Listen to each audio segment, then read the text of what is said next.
여러분 안녕하십니까? 9월 30일 뉴스플러스 시작합니다. 증시 상황부터 배성재 기자와 진단합니다. 배 기자. 네, 어느 날과 이번 주 여느 날과 마찬가지로 상당히 강달러의 영향 아래에 놓인 장이었습니다. 네. 오늘 장 시작 때 들린 아주 긍정적인 소식이 있었죠. 달러 인덱스가 이번 주 내내 113대에서 거래가 됐었는데 111로 크게 떨어졌습니다. 이래서 장 초반에 달러가 조금 좀 싸게 내려오는 거 아니냐, 1,420원대까지도 바라볼 수 있는 거 아니냐 이런 이야기가 나왔는데 네. 보시다시피 1,430원대에서 거래를 마치면서 다소 좀 실망스러운 낙폭을 보였습니다. 이렇다 보니까 또 여기에 뉴욕 증시까지 그 애플 충격 속에 저점을 경신을 하면서 주가가 전반적으로 반등을 하지 못했습니다. 오늘은 이제 수출 기업들 그래도 달러 내고 물량이 조금 들어왔고 그리고 네. 대통령이 또 경계감을 드러내면서 추가적인 상승은 그래도 일단 막았다 이런 평가들도 있는 것 같습니다. 그렇습니다. 외환 딜러들이 예상하는 지금 10월의 환율 전망을 좀 봤더니 대충 한 1,365원에서 1,480원 정도 그리고 대체로 한 1,400원대 정도에 머물 것이다라는 예상들이 많은 것 같고요. 네. 또 무역 수지 적자가 좀 아무래도 개선이 되면서 내년으로 갈수록 점차 달러 대비 원화 환율이 좀 진정이 될 것이다 이런 전망들이 대다수인 것 같습니다. 네. 어쨌거나 이제 3분기가 종료가 됐고 코스피가 오늘 약세로 끝이 났긴 했습니다만 외국인들이 유입되면서 끝이 났다는 점은 그래도 그나마 좀 고무적인 얘기가 아닌가 그렇습니다. 이렇게 생각이 됩니다. 네. 오늘 가장 화제가 된 업종이 어디였냐라고 한다면 단연 반도체 쪽입니다. 지금 마이크론 매출 악화 때문에 우리 반도체 기업들도 좀 영향을 받는 게 아니냐 이런 걱정들을 했는데 다행히 삼성전자, SK하이닉스 오늘 주가가 반등을 했거든요. 어째서라고 볼 수 있습니까? 그렇습니다. 먼저 이 마이크론 실적 설명회의 질의응답부터 한번 살펴보겠습니다. 네. 올해 이 메모리 반도체 시장이 얼어붙을 거라는 건 이제 명확해졌습니다. 회사 측은 업황의 반등 시점을 내년 초로 보고 있습니다. 또 그때까지 디램과 낸드 모두 가동률을 소폭 낮출 것을 예고를 하고 있고 또 지난해에 비해서 웨이퍼팹 설비 투자를 절반가량 감소하겠다고 이게 공급을 줄이기 위한 조치까지 발표를 했습니다. 삼성전자와 SK하이닉스의 주가가 간만에 말씀하신 것처럼 좀 빨간불을 켠 것은 외국인과 기관의 강한 저가 매수세가 있었던 것으로 풀이가 됩니다. 주가가 이 실물을 선반영한다는 점을 감안하면 외국인과 기관은 아무래도 내년 중반쯤에는 업황이 개선될 거라고 생각을 하고 매수를 한 것으로 풀이가 됩니다. 예. 오늘 장중에는 최악의 경우에 삼성전자의 주가가 4만 원대까지 떨어질 수 있다. 이러한 증권사 리포트들이 쏟아지기도 했습니다. 네, 그렇죠. 전망은 여전히 좀 아직도 우울한 전망들이 좀 나오고 있는 것 같습니다. 네.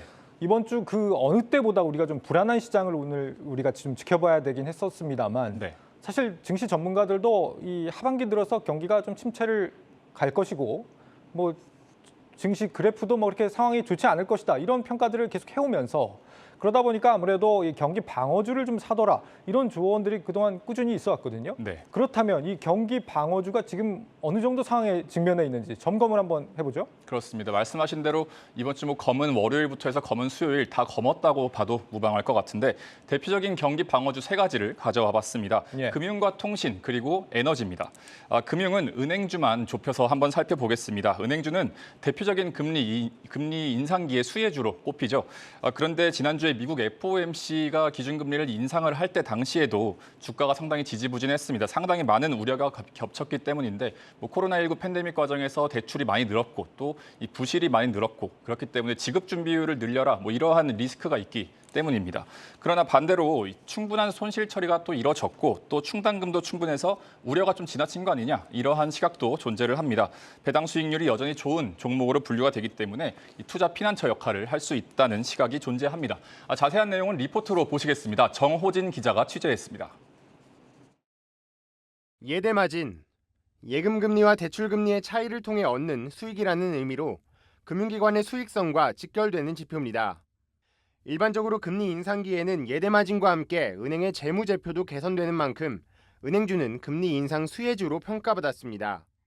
이달 들어 글로벌 경기 침체에 대한 우려로 은행주의 주가가 지지부진했지만 같은 기간 시장 전반의 하락폭을 감안하면 비교적 선방했습니다. 다 빠지는데 혼자 상승할 수는 없어서 이유는 있습니다만은 아웃퍼폼 상태죠. 특히 은행주는 그렇습니다. 증권가에서는 국내 은행주의 가치가 상대적으로 저평가되어 있다며 우려가 선반영된 만큼 향후 주가 상승을 전망했습니다. 높은 배당 성향도 은행주가 하락장 속에서 투자 피난처 역할을 할 수 있을 것이란 분석에 힘을 더합니다. 배당 수익률이란 한 주당 배당금을 주식 가격으로 나눈 지표로 주식 가격이 하락하며 은행주의 배당 수익률은 오히려 커졌습니다. 국내 은행주의 예상 배당 수익률은 많게는 10%를 넘길 것으로 점쳐지는 데다 일부 금융지주가 내달 분기 배당을 지급할 것으로 예상됩니다. 다만 최근 금융당국이 금융사에 특별대손 충당금의 적립을 권고하며 은행주의 배당 축소 가능성도 제기되는 상황. 하지만 국내 은행의 자본 비율이 글로벌 대형은행에 뒤처지지 않고 충당금도 견조한 것으로 파악되는 만큼 배당 시즌을 앞두고 은행주의 단기 투자 매력도는 여전할 것으로 기대됩니다. 한국경제TV 정우진입니다. 네, 이 배당 매력하면 사실 통신주도 빼놓을 수가 없지 않습니까? 통신주는 요즘 어때요? 네, 통신주로 분류되는 통신 3사 주가 상황은 경기 방어주라는 말이 좀 무색할 정도로 상당히 좀 좋지 않다고 볼 수가 있겠습니다. 단적인 예로 하나증권 한 곳만 해도 통신 서비스 업종 투자 매력도를 매월 조금씩 낮춰왔습니다. 이번 달에는 보통까지 내려간 것을 볼 수가 있는데 단기적으로는 3분기에 실적 부진 또 규제 리스크가 있다고 볼 수가 있습니다. 규제 리스크가 뭘 말하는 겁니까? 그러니까 5G의 어떤 시설 같은 것들을 좀 더 증설해라. 뭐 통화에 대한 지금 통화 음질이나 이런 것이 안 좋다라는 어떤 지적이 있는데 이런 것들을 계속해서 올려라라고 정부가 이제 규제를 가하고 있기 때문입니다. 예. 네, 뭐 이런 것도 있고 또 3분기에 이익 성장률이 상당히 낮을 것으로 또 예상이 됩니다. 이렇기 때문에 3사 주가를 한번 살펴보면 8월부터 등락을 반복하면서 천천히 하향세를 그리고 있는 것을 볼 수가 있습니다. 그렇네요. 에너지는 그럼 어떻습니까? 네, 일부 에너지 관련주들이 이 높은 인플레이션으로 좀 실적 개선세를 보이고 있습니다. 특히 이 정유업종의 경우에는 중국이 어떤 뭐 도시 봉쇄를 풀거나 아니면 또 내년에 여행이 좀 풀릴 걸로 예상이 되지 않습니까? 이러면서 국제 항공유 수요 같은 것들이 좀 늘어날 것으로 예상이 되고 있는데 예. 좀 약간 내년에 호황을 좀 예상해 볼 수가 있는 부분입니다. 대표적으로 SOE를 한번 가져와 봤는데 내년 영업이익 컨센서스가 1조 8천억 원, 과거의 호황 기준인 1조 6천억 원 수준을 넘는 수준입니다. 유한타증권은 정유업황 하락 사이클 진입의 우려가 크지 않다라고 하면서 목표 주가를 13만 원으로 제시를 하고 있습니다. 또 한 곳을 더 살펴볼 곳이 있다면 한국가스공사입니다. 천연가스 가격의 강세가 때문에 올해 초에 이제 급등을 한번 했었는데 겨울철에 난방 수요가 증가하고 또 해외 사업이 호조 이런 것들이 있어서 상당히 실적이 좋을 것으로 예상이 되는 상황입니다. 내년에 영업이익이 60%가 넘게 증가할 것으로 예상이 되고 있습니다. 네. 경기 방어주 안에서도 이렇게 좀 희비가 엇갈리는 모습을 보이고 있는데 이 외에도 혹시 또 얘기할 만한 경기 방어주가 또 있을까요? 네, 지금 뭐 제가 계속 말씀드렸다시피 강달러 고환율 시대 아니겠습니까? 네. 그러니까 수출이 잘 돼서 수출이 뭐 글로벌에서 굉장히 경쟁력이 있고 또 글로벌 수요가 견조하게 받침이 되면서 원가가 연료비에 크게 반응하지 않는 산업을 좀 살펴볼 필요가 있습니다. 수입을 어떻게 최소화하면서 또 수출이 이어질 만큼 글로벌 경쟁력을 갖춘 업종을 찾아야 되는데 대표적으로 이제 신재생 에너지주 그리고 강관주가 꼽힙니다. 강관이요? 네, 신재생 에너지 같은 경우에는 태조이방원에 속하면서 아무래도 좀 많이 보셨을 것 같고 강관 업종에 대해서 좀 더 살펴보도록 하겠습니다. 강관 평균 수출 가격을 가져왔는데요. 올해 들어서 사상 최고치를 경신을 하고 있습니다. 6월에는 톤당 2,000달러를 상회를 하기도 했습니다. 이유는 이 유정관의 어떤 수요가 크게 늘어나면서 미국향 수출 가격이 상당히 늘어났기 때문입니다. 국제유가가 올 상반기에 급등을 할 때 북미 지역의 석유, 가스전 시추 활동이 늘어서 이 수요가 상당히 늘어난 것으로 풀이가 되고 또 이제는 이제 석유가 아니라 천연가스 아니겠습니까? 유럽에서 지금 계속해서 고가를 경신하고 있는 상황인데 LNG 개발이 마진이 확실하게 이제 날 거다 이러한 전망 때문에 공장을 더 짓거나 아니면 석유전을 시추를 하거나 이런 작업들이 계속해서 활발하게 일어날 거기 때문에 또 러시아에서의 LNG를 이제 가져오지 않고 다른 곳에서 가져오기 위해서 LNG 강관을 사용하거나 아니면 터미널 강관을 사용하거나 이러한 수요가 계속해서 뒷받침될 것이기 때문에 상당히 견조한 실적이 예상되고 있습니다. 알겠습니다. 오늘이 이제 9월 마지막 날입니다. 보통 이제 월말 월초에는 굉장히 중요한 지표들이 좀 많이 나오기 때문에 네. 좀 주목해서 봐야 될 것 같은데 어떤 일정 예고돼 있습니까? 그렇습니다. 표를 가져왔는데요. 여기에 적혀 있지는 않지만 바로 내일 일요일에 9월 수출입 동향이 발표가 됩니다. 아마 6개월 연속 적자가 확정적일 것 같고 주의 깊게 살펴보셔야겠습니다. 적자 폭이 한 300억 달러 넘어갈 걸로 예상이 되죠. 누적으로. 맞습니다. 지금 6개월 연속이니까 아무래도 좀 걱정스럽게 쳐다봐야 될 것 같습니다. 에너지 가격이 완화되지 않는 이상은 계속 적자가 이어갈 것이다라는 전망들이 많은 것 같습니다. 네. 그리고요.